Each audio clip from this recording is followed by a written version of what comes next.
Hi అండి, అందరికీ నమస్కారం. వెల్కమ్ టు లూకీవర్స్ ఛానల్. ఈరోజు సండే అంటే ఫన్ డే, కానీ సండే రోజు చాలా స్పెషల్ వంటకాలు చేస్తాము. ఈరోజు కూడా నేను చేయబోయే వంట షేర్ చేయాలనుకుంటున్నాను. సండే రోజు మెయిన్గా నేను ఇల్లు క్లీనింగ్ పెట్టుకుంటానండి. ఇల్లు క్లీనింగ్ అయిన తర్వాతనే నెక్స్ట్ నేను కిచెన్ అంతా క్లీన్ చేసుకుంటాను. కిచెన్లో మరీ చాలా ఇంపార్టెంట్ వర్క్ ఏంటి ఉన్నదంటే మనకు మాత్రం అదొకటి స్టవ్ క్లీనింగ్ మాత్రమేనండి. స్టవ్ క్లీనింగ్ చేస్తే అదొక యుద్ధం చేసినంత పని అవుతుందన్నమాట. మీకు కూడా అలాగనే అవుతుందా అండి? ఇలా పొద్దున్నే స్టవ్ క్లీనింగ్ చేసుకొని డిటర్జెంట్ తోటి, తర్వాత నేను బయోటిక్ వాళ్ళది లిక్విడ్ వాడతానండి. అంటే స్టీల్ వాటికి ప్లస్ సింక్కి మనం స్టీల్ ట్యాప్స్ ఉంటాయి కదండి, మనం అంటే వాష్రూమ్లో అయినా సింక్ దగ్గర అయినా ఇలా కిచెన్ స్టవ్కైనా ఇలా స్టీల్ ఉన్న వాటికి మనం ఈ లిక్విడ్ వాడామనుకోండి, మన స్టవ్ చాలా క్లీన్గా ఉంటుందండి, మిలమిలా మెరుస్తుంది కూడా. ఎందుకంటే మీకు కూడా ఉపయోగపడుతుందని చిన్న టిప్ చెప్తున్నాను అన్నమాట. స్టవ్ అంతా క్లీన్ చేసుకున్న తర్వాత ఒక వెట్ క్లాత్ తోటి శుభ్రంగా తూడ్చేసుకుంటానండి. తూడ్చేసుకున్న తర్వాత మనం బర్నర్స్ కూడా నీట్గా కడిగేసుకుంటాను అన్నమాట.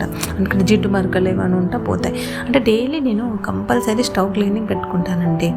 స్టవ్ క్లీనింగ్ పెట్టుకున్నాను అనుకోండి, వంట చేయడం అనేది అంటే చాలా ఇంట్రెస్ట్ అనిపిస్తుంది. లేకపోతే ఎక్కడెక్కడ చిందర వదలక చికాకు ఉందనుకోండి, మనకు వంట చేయాలనిపించదు, ఇంట్రెస్ట్ అనిపించదు. మళ్ళీ ఏమవుతుంది, మళ్ళీ ఏదో ఒక ఫుడ్ పెట్టుకుంటాం ఆర్డరు, అప్పుడు మనకే కదండి నష్టము. కాకపోతే మీరు ఎప్పుడెప్పుడు స్టవ్ క్లీన్ చేసుకోవాలనుకోండి, వంట ఏదైనా సరే ఇట్లా చిటికలు చేయాలనిపిస్తుంది. నేను కూడా అలానే చేస్తానండి. ముందుగా అయితే మాత్రం స్టవ్ క్లీన్ చేసుకుంటాను అంతే.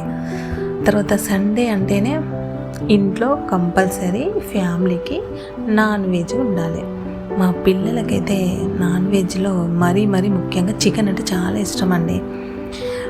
చికెన్ అంటే ఇంకా ఆ రోజు సండే వాళ్ళకి మంచిగా ఫినిష్ అయిపోతుందన్నమాట. కాబట్టి కంపల్సరీ మేము చికెన్ వండిస్తామండి. వీక్లీ వన్స్ చికెన్ కంపల్సరీ అండి. మెయిన్ మనకి వేరే నాన్ వెజ్లో ఫిష్, మటన్ ఇలా ఉంటాయి కదండి. పిల్లలు ఎక్కువ ఇష్టపడేది చికెన్ మాత్రమే. వాళ్ళు ఇష్టపడే కదండి మనం చేయాలి.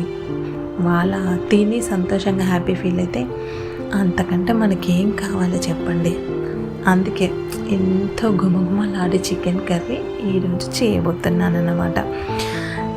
నేను మామూలుగా చికెన్ కర్రీ అంటే ఎక్కువ సూప్ లెక్క కాకుండా చిన్న గ్రేవీ లెక్క అలా చేస్తానండి. ఎందుకంటే ఇది మనకు చపాతీలో కానీ పూరీలో కానీ చాలా బాగుంటుందన్నమాట. కంపల్సరీ పిల్లలకి చికెన్ అంటే పూరీని చాలా ఇష్టపడతారు.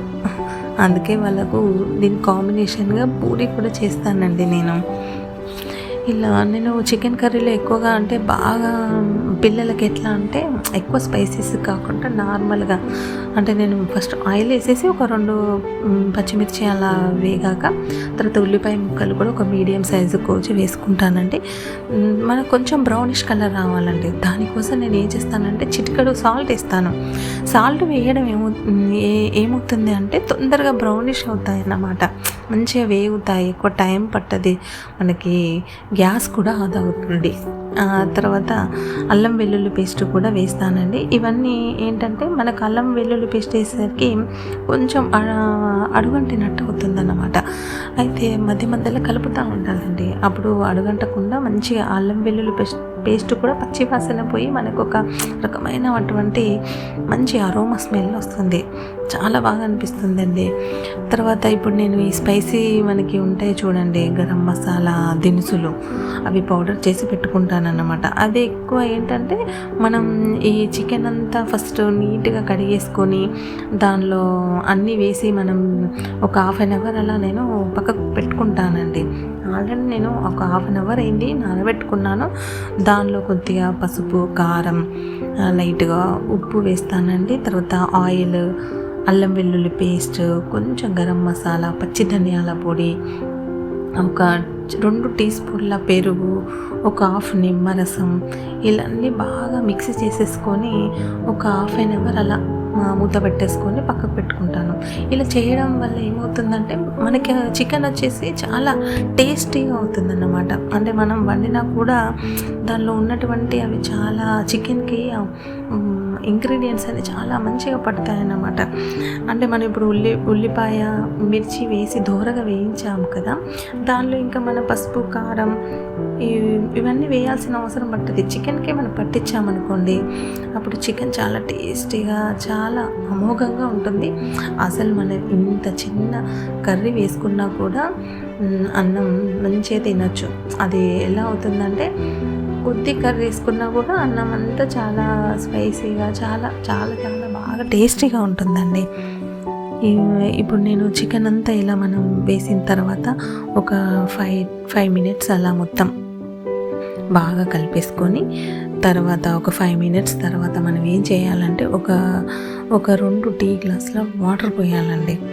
నేను ఒక 2 టీ గ్లాసుల వాటర్ పోసేసి మంచిగా శుభ్రంగా అదంతా మొత్తం అన్నీ కలిసేటట్టు మంచిగా కలుపుకోవాలి.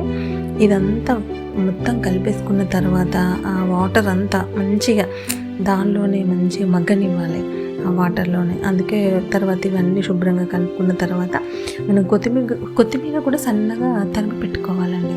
మంచిగా వాటితోటి కడిగి తరిమి పెట్టుకొని ఒక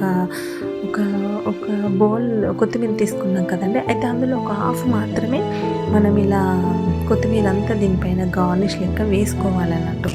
అలా వేసుకొని ఇప్పుడు ఒక 10 మినిట్స్ మూత పెట్టేసుకోవాలి. అప్పుడు ఏమవుతుందంటే దాన్ని వదిలేయాలి ఒక 10 మినిట్స్. మీడియం కన్నా కొద్దిగా తక్కువ పెట్టేసుకొని ఒక 10 మినిట్స్ స్లో మంట మీద దాన్ని బాయిల్ కావాలి. అప్పుడు ఉన్నటువంటి స్పైసెస్ అన్నీ మంచిగా చికెన్ కన్నీ పట్టేస్తాయి అన్నమాట. అప్పుడు చాలా బాగా టేస్ట్ ఉంటుందండి. ఇప్పుడు ఒక 10 మినిట్స్ అయిపోయిన తర్వాత మళ్ళీ ఏం చేయాలంటే, ఒక్కసారి మనం మూత తీసేసి మళ్ళీ మొత్తం మంచిగా కలుపుకోవాలండి కలిసేటట్టు. కలుపుకున్న తర్వాత అప్పుడు గుమగుమ వాసన వస్తుందండి, చాలా బాగుంటుంది స్మెల్. అసలు ఎంత చిక్కగా సూపు కూడా ఎంత బాగుంటుందో తెలుసా. ఒకవేళ మనకి కోల్డ్ అయిందనుకోండి, ఒక చిన్న 2 చిటికల మిరియాల పొడి వేసుకున్నారనుకోండి, దీనిలోనే వేసుకొని ఒక 2-3 మినిట్స్ మరగనివ్వండి. అది ఎంత బాగుంటుందంటే కోల్డ్ అయిన వాళ్ళకు ద బెస్ట్ మెడిసిన్ అని చెప్పచ్చండి. ఈ ముక్కు దిబ్బలు కానీ తుమ్ములు కానీ మంచిగా రిలీఫ్ ఉంటుంది. అస్సలు చాలామంది ఇలానే ట్రై చేస్తారు. జలుబు ఉన్న వాళ్ళు ఎప్పుడన్నా మీకు ఈ టిప్పు వాడుకోండి, చాలా యూజ్ అవుతుంది. అసలు అప్పుడు మనకి ఏంటంటే కొంచెం నీరసంగా ఉంటుంది, తినబుద్ధి కాదు. ఇలా చేశారనుకోండి చాలా బాగుంటుంది.